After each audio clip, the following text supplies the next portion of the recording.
Նա կարևոր է խոսակցությունից զատ, էմոցիայից զատ, վիրավորանք եւ զրպարտությունից զատ, կա քրեական բաղադրիչ, երբ որ դու մեկի սպառնում ես։ Խոսքը դրա մասին է։ Եվ նորից եմ ասում, այո, օրենքով բոլորը պատժվելու են, ովքեր որ խուլիգանություն կանեն, սպառնալիքներ կհնչեցնեն, հարգելիներս, ոչ մի զարմանալու բան չկա, ու մի զարմացեք։ Մենք այլ հասարակարգ ենք ունենալու, մենք իրար չենք դանակահարելու, իրար չենք այդ տղաների պատմության պատճառը եղել է մեկը այդ քրեական ենթամշակույթով ապրելը, մեկը մյուսին ստորացնելը եւ երբ որ մեկը մյուսին ստորացնում է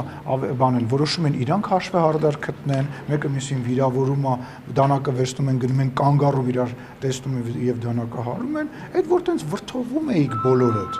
ասում էիք, որ այս ինչ դեպք է,